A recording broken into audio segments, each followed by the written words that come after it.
You should have the periodic table guide. It's a two-sided with 3 blank periodic tables on it, and you should also have the calendar, little half sheet. Today, I'm going to remind you that today's the last day of the quarter, so if you've been dragging your feet about making up lab, making up quizzes, making up homework, you're at the 11th hour. So 3 o'clock today, first quarter's done. What else? Today we're going to do the introduction to the design of the periodic table. We've certainly already talked about the periodic table. We've taken atomic masses and element symbols and electron configuration, so we should be pretty familiar with the periodic table already, but we're going to talk about a little more specifically all the information that the periodic table gives us just in the way it's designed. Probably some of that you're already kind of picking up just through using it. And finally, element poster project in all likelihood is going to be pushed off until tomorrow in terms of sharing that information. We'll see how quickly today goes, but and then hate to send you off without a little something, so we're going to give you periodic table number 1 today, which will be due on Friday. When you get it, I already handed it out last hour and heard a couple of girls say, wow, this looks hard. It looks like a lot. Well, they didn't even, all they did was have it handed to them. They didn't even look to see what it's asking you to do. For the most part, it's just asking you to take the periodic tables that we're going to fill in today and recognize what is what and transfer that information onto the worksheet. So it's just asking you, okay, label this or identify this element as what type of element. It's not nearly, I'm not going to say it, yeah, it's not all that imposing. I don't think it's going to be all that difficult for you. So the first thing we're going to do is give you a short version of an overview of the periodic table, kind of a crash course. This video is about 10 minutes long, a lot of good information. I personally think it's even semi-entertaining. Makes me chuckle a few times. Hello, I'm Hank Green. Welcome to Crash Course Chemistry. Today, we're talking about the most important table ever. Not the table where they sign the Declaration of Independence, nor any table of contents, nor this table right here, nor the stone table of Aslan. Nay, it is the periodic table of elements, a concise, information-dense catalog of all of the different sorts of atoms in the universe. Today, I want to talk a bit about the creation of this table, which is, to be clear, one of the crowning achievements of human thought. To start out, though, let's close our eyes and pretend.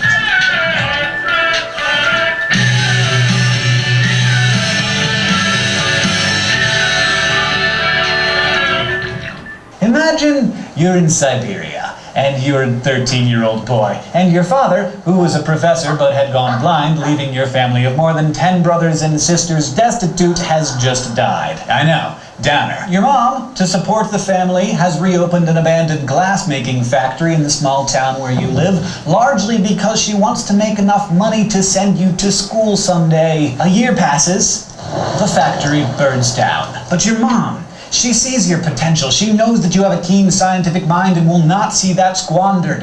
So, with your siblings out of the house and on their own, she packs up your belongings, straps them to a horse, and with you in tow, rides 1,200 miles through the Ural Mountains on horseback to a university in Moscow. There, on your behalf, she pleads earnestly and effectively, and they reject you. So together, you ride another 400 miles to St. Petersburg, to the school where your father graduated as a scientist, and as luck, or extreme, insane, undeniably Russian persistence would have it, they accept you, and your saddle-worn butt, as a pupil. Your mother, having completed her mission, promptly dies. If you're doing your imagining as I've told you, you might feel a tremendous debt to your mother and a very deep desire to ensure that you achieve something on par with the sacrifices she made for you. And maybe that's one reason why Dmitri Ivanovich Mendeleev became the crown jewel of Russian science and a theorist who revolutionized how we see the world. Mendeleev spent a great deal of time in laboratories as a student,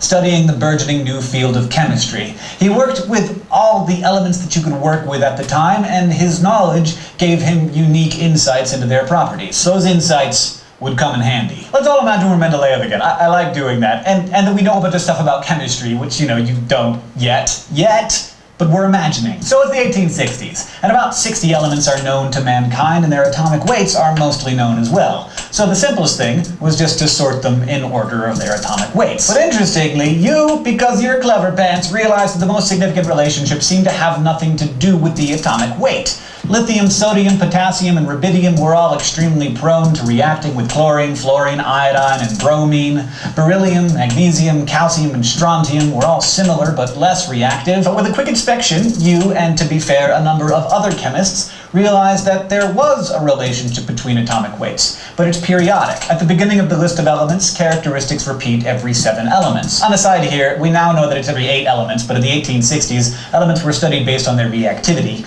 so the non-reactive noble gases had not yet been discovered, so the period occurred every 7 elements. As the mass of the elements increases, the repetition starts to look a little less periodic, though it's certainly still there, it just isn't perfect. Some of your colleagues, they're saying, well, such is life. It was perfect repetition early on, but later in the list it gets a little fuzzier. But not you. You become obsessed. Obsessed with the perfection of the periodicity.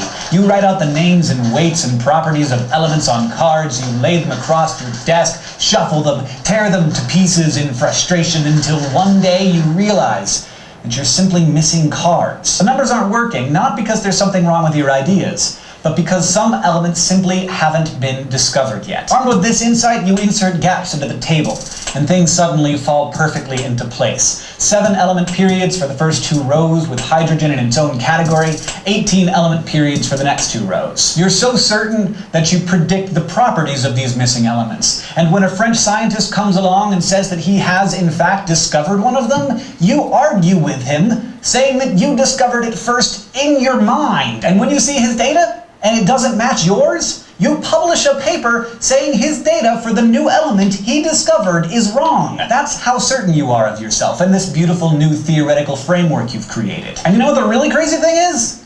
You're right. That French guy's data was wrong.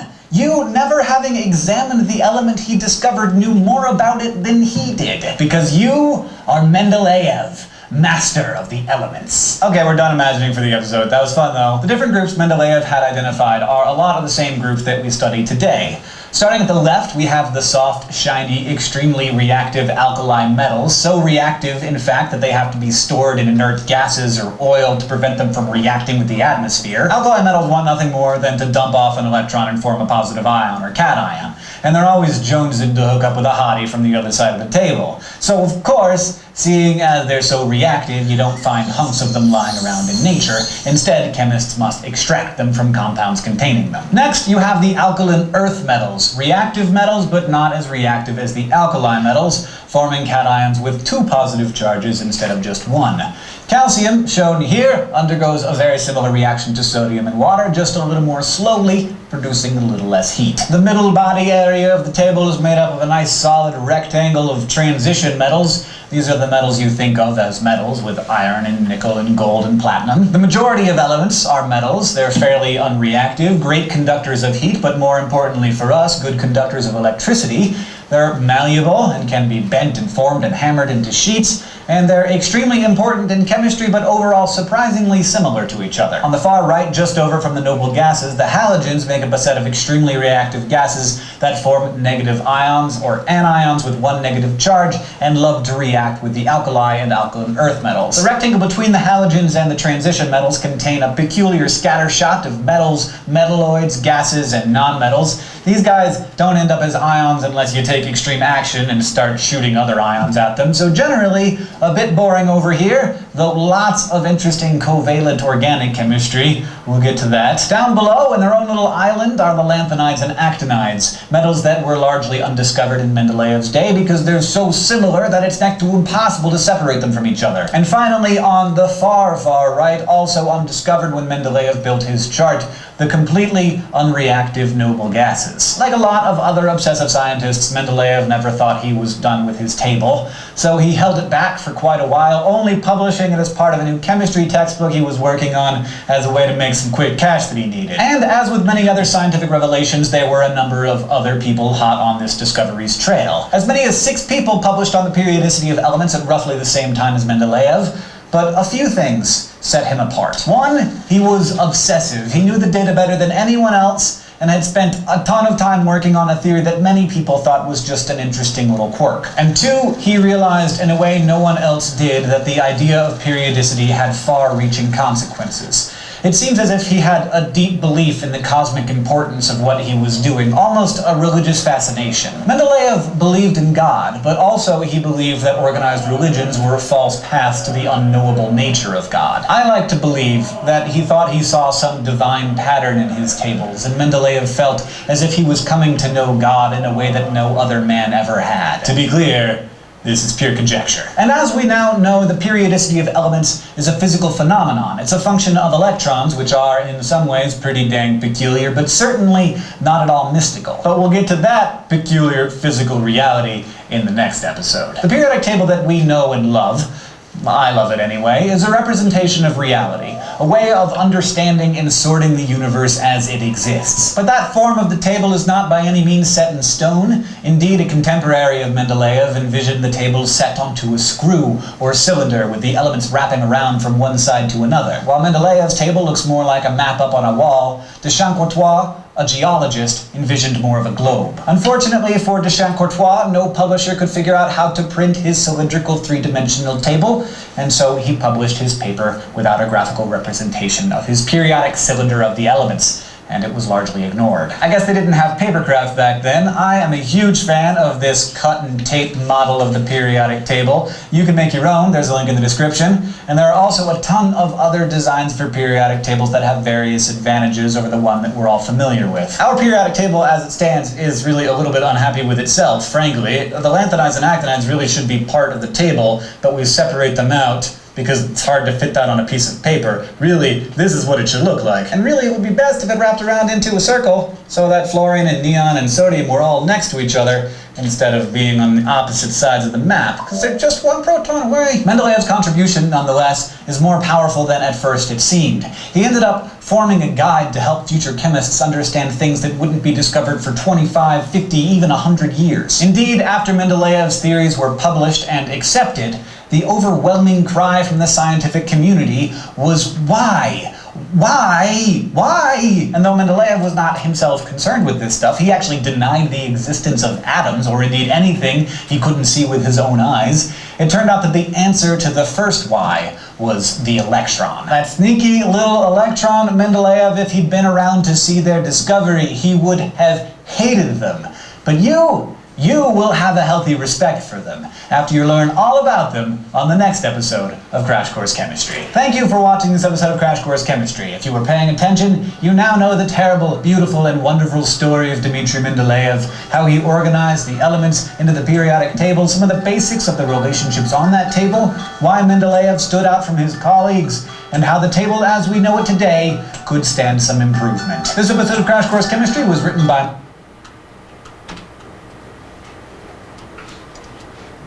Okay, so a lot of information there. Big overview of what we're going to cover in the next half an hour, or the next couple of weeks actually, next week or so. Today we are not going to dig very deep. The last class, for whatever reason, we kind of struggled getting through the material. All we're really asking you to do is to follow along. I'm going to show you some pictures, ask you to color in some pictures so that we can talk about a couple of different ways to classify the different parts of the periodic table. There's really nothing you have to figure out other than follow along and label it. So we're going to share some colored pencils with you. There is no right or wrong colors. The colors that I have up here on the slideshow are not the colors that you have to have on your periodic tables. Would suggest that first we make sure everybody's on the right page. So you should be on the side that has 2 periodic tables on it, regions and blocks.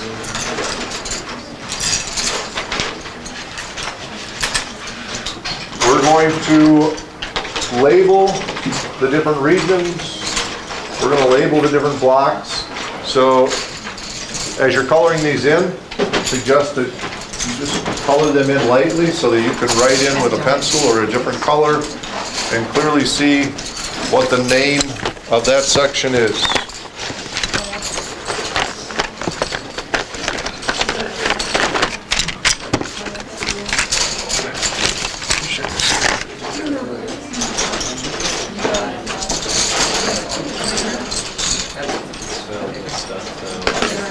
So here's what we're looking for first. Regions.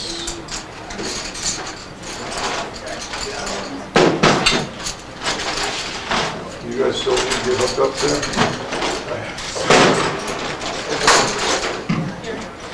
Don't ruin your favorites, guys. Just grab a handful. So you get 6 or 8 or 10 colors to share between the 3 or 4 of you. You're going to be just fine.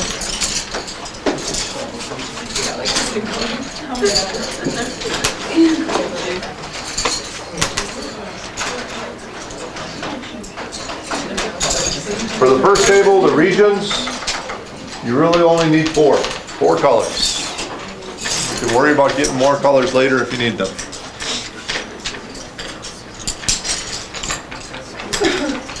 So, we begin. As he just said in the video, there's a lot of metals. The metals is by far the largest group. Does not include hydrogen, which is atomic number 1.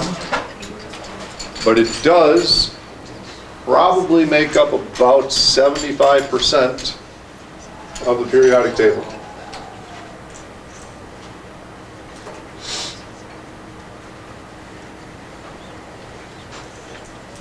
The most important part of this is not making sure that it's all colored in, but more importantly, that you've got the borders outlined. You want to color them in and make them aesthetically pleasing and pretty. That's fine, but just need to make sure that we are identifying which regions are which.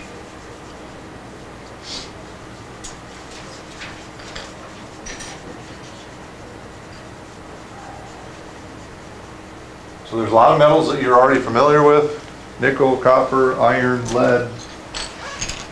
A lot of their properties are very, very much alike.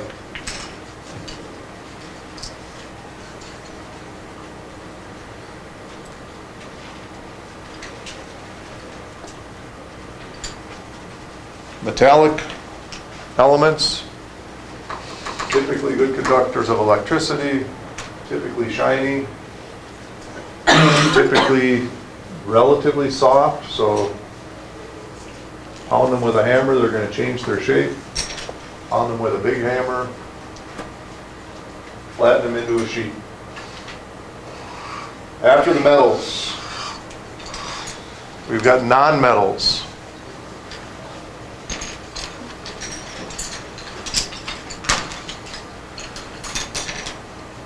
So if you skip that last column on the right, then you're going to fill in the entire second to last column.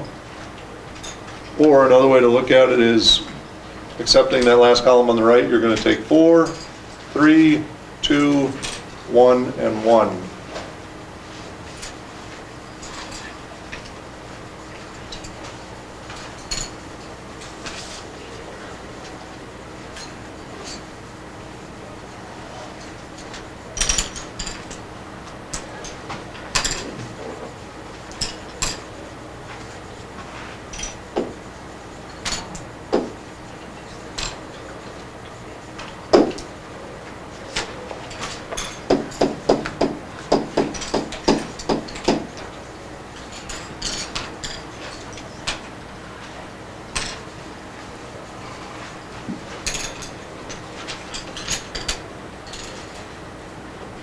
I'm not suggesting you write that on up here. I'm just writing those numbers because that tells you how many blocks you're filling in. You got 4 here, 3 here, 2, 1, and 1. And between the metals and the nonmetals, we've got metalloids, or sometimes called semi-metals. So they have some metallic properties, they have some non-metallic properties, so they're really not a lot like metals, and they're really not a lot like nonmetals. Again, that goes back to the periodicity, the periodic trends of the table, that one of the trends is that we start out very metallic, we get less and less metallic, we get non-metallic. And then when we get to the end, we start all over, and we got very metallic, not so metallic, not at all metallic. Our last one, of course, is our noble gases, and then we start over with metallic properties again. So the periodic table refers to the fact that these properties repeat themselves periodically or at regular intervals.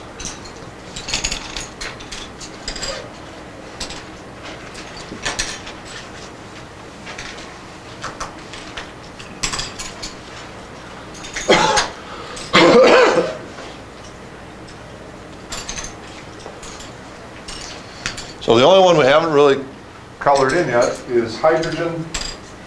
Hydrogen is kind of a unique case. We'll talk more about hydrogen a little bit later.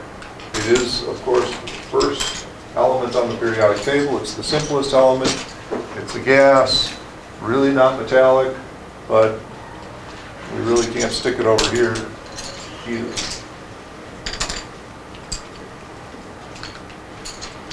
Okay. So that's regions. Are we good?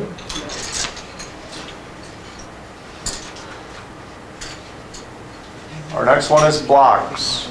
We're still talking about the same periodic table, but we're just going to label it a little bit differently. So these are different, another way that we can classify the different sections of the table. This one should look familiar because we just talked about electron configurations in the last unit. The first 2 columns are your S block. And as I'm sure you recall, these are all the ones that have your S1 and S2 electron configurations. And it does include helium over in the upper right corner, because the electron configuration for helium, being element number 2, is 1s2.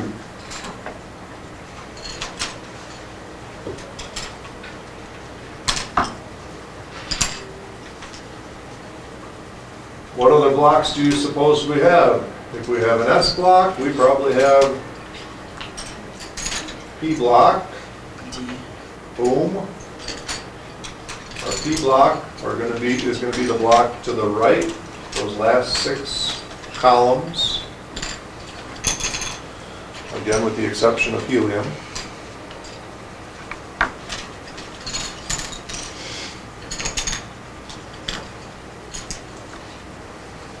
And we related our electron configuration to the periodic table last Monday, I think, in class. So if we're looking in the second row, we've got 2s1, 2s2, 2p1, 2p2, 2p3, 2p4, 2p5, 2p6. So these are all your p orbital elements. And more specifically, your elements that are going to have p orbital as their outermost energy level, as their valence electrons. We got the D block.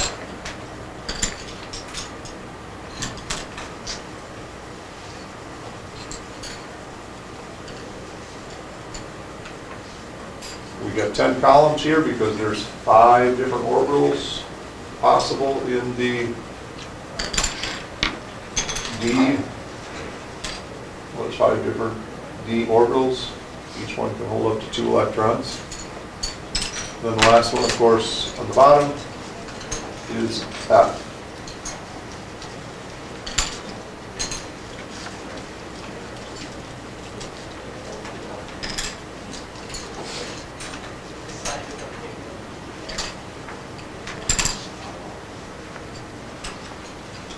So when we talk about regions, we're talking about metals, nonmetals, metalloids. We're talking about blocks, we're talking about the orbitals, S, P, D, and F.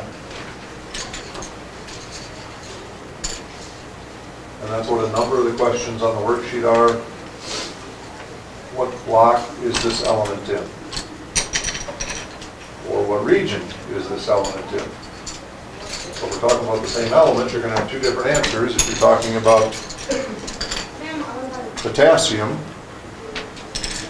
the region would be metals, the block would be in the S block.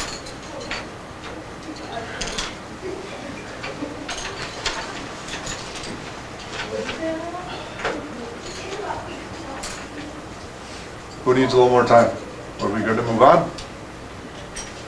This is going like $1,000,000 compared to last hour.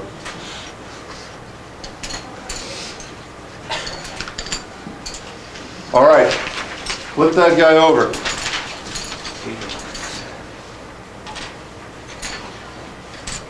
Each of the vertical columns on the periodic table are called a group or a family. The horizontal rows are the periods. So we've got 7 periods, 1, 2, 3, 4, 5, 6, 7, and we've got 18 vertical rows. So the first thing we're going to ask you to do is to number those 18 columns.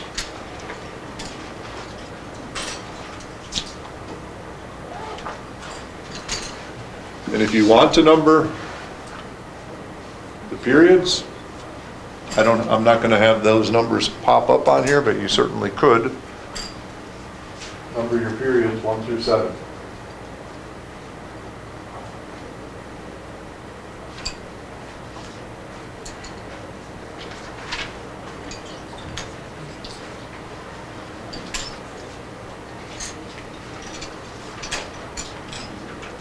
Now at the bottom, you've got this little table that says 1A through 8A. Those are going to refer to the first 2 columns and the last 6 columns.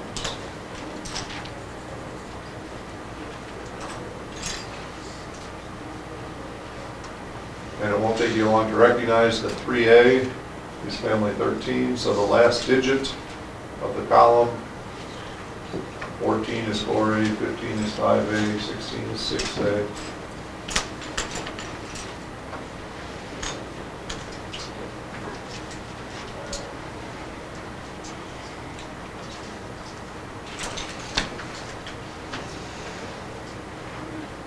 Again, the trend of the periodic table is that the properties or the characteristics of these elements change gradually as we go across the periodic table, and then we start over and we have the same or very similar properties for all the elements in family 1.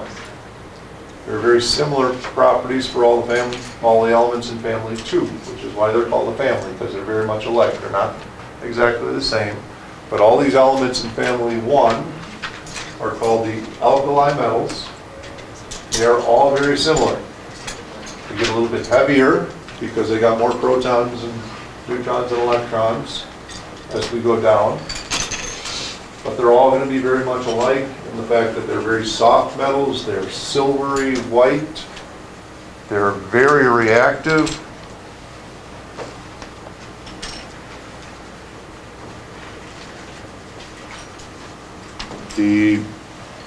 Not that you would want to do this, but if you've ever seen sodium or potassium, you could easily cut it with a fork or at the very least a butter knife. If you had a block of it, it is very reactive, so you wouldn't want to hold it with your bare hands. But if you had protective gloves and you had a stick of sodium, you could break it in half like a stick of butter. At least a chilled stick of butter. The next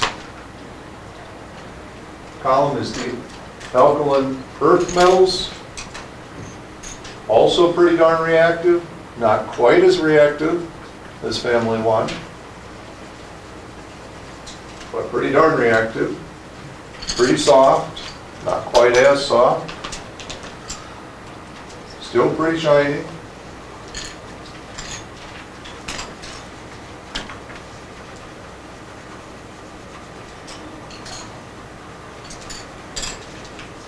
But beryllium, magnesium, calcium, strontium, they're all very much alike. They're all in the same family.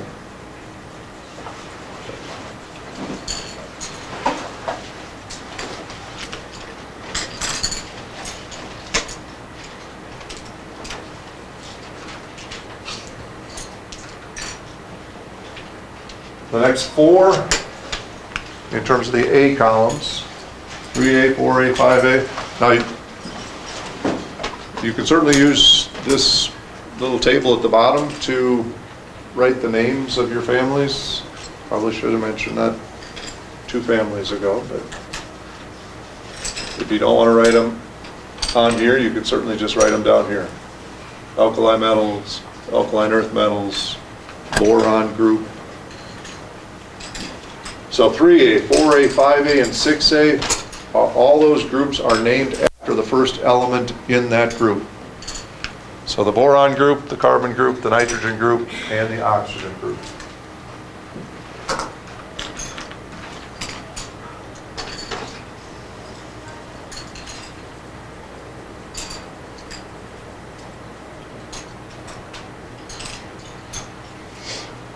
One of the reasons that these elements in a given family have very similar properties is because they have the same number of valence electrons, and they're in the same types of orbitals.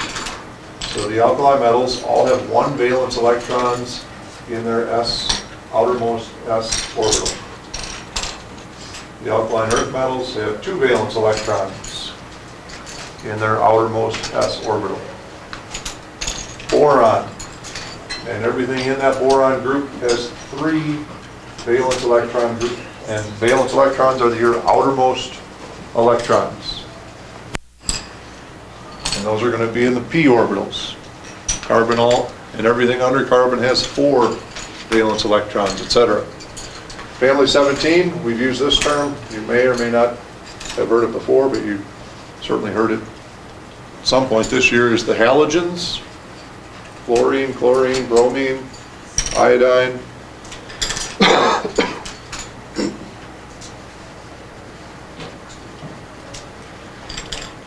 And family 18, we already labeled in our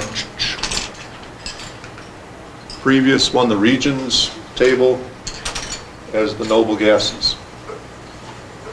And on that first slide for the regions, I also had inert gases written above that.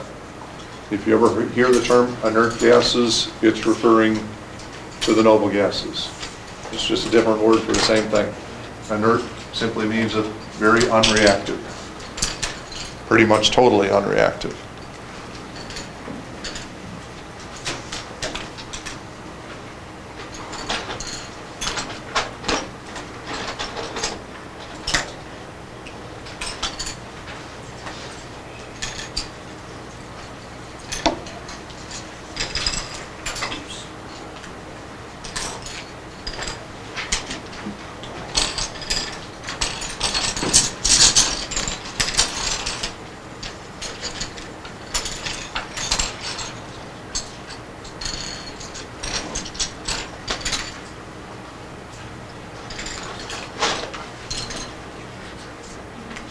If you're looking for more,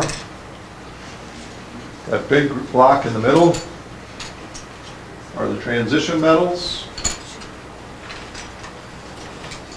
Those are all your D block elements.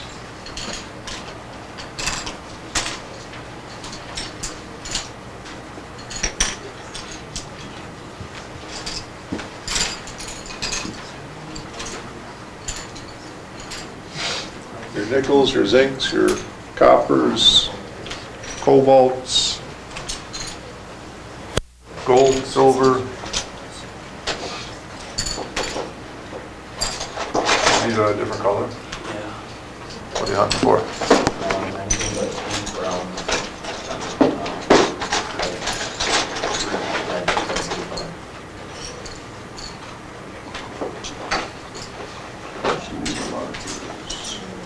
Red's a good color? I like a dark blue. I'm using red.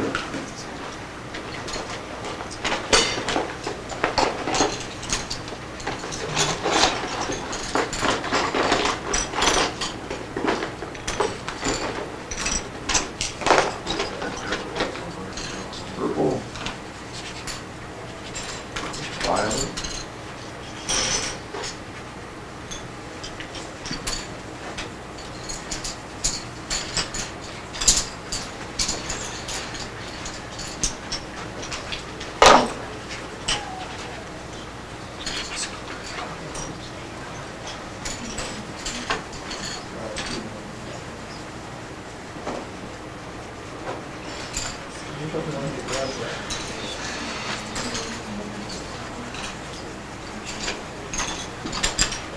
The LA and the AC that we have labeled on the screen are in reference to the next two rows, that last half block, the lanthanides and actinides. As he just talked about in the video and we mentioned in the previous unit, these guys all kind of go right in here. And of course, we pull them out because if we did stick them in there, periodic table would be almost twice as wide as what it already is. So where you have LA and AC, those are transition metals, but not like those two like blocks.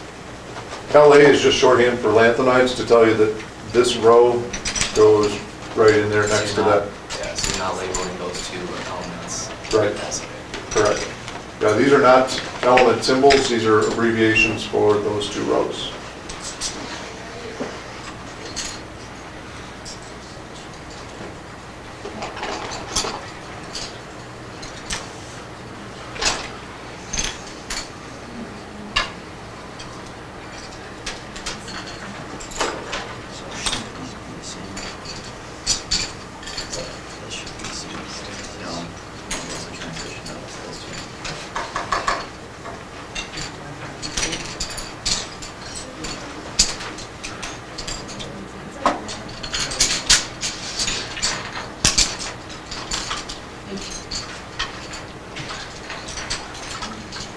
Where are we at? Am I going too fast or too slow?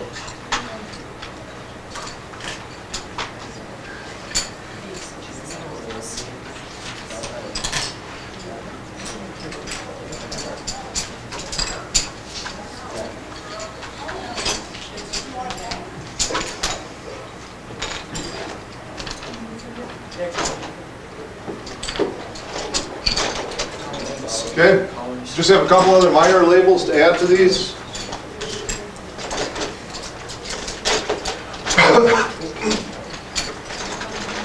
Oh yeah, we do still have hydrogen.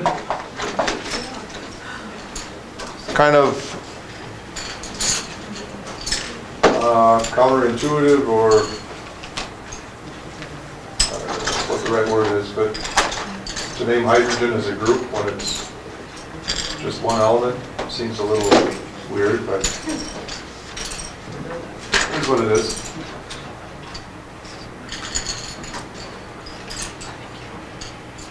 The P block, boron through the noble gases are referred to as the representative elements. So I'd ask you to put that label beneath columns 13 through 18.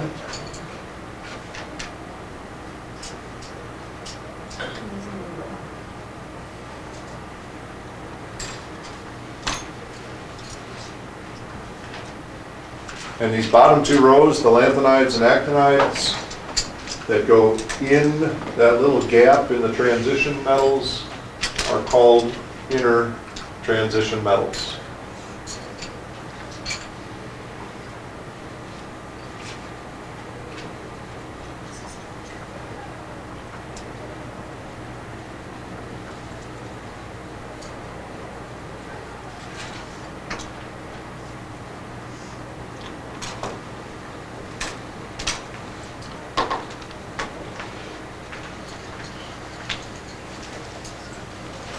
And really, we're done. The only thing, I'm just gonna show you one, maybe two other slides, just to kind of remind you of what we had talked about last week in our electron unit. Everybody good with me moving to the next slide?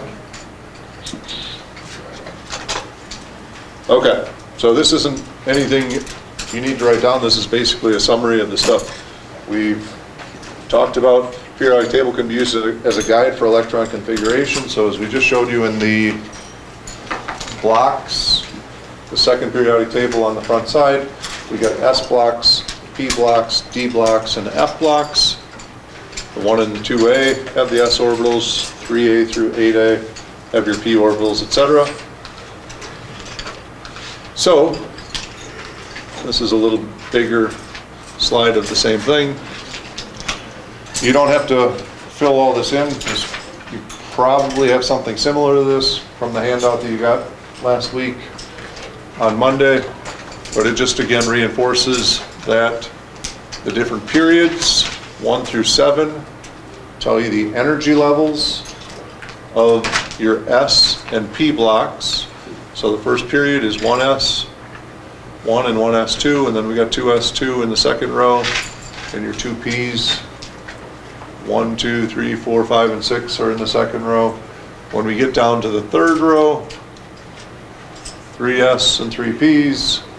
The fourth row is where you start your 4S, but if you recall, your D block, the transition metals, are N-1.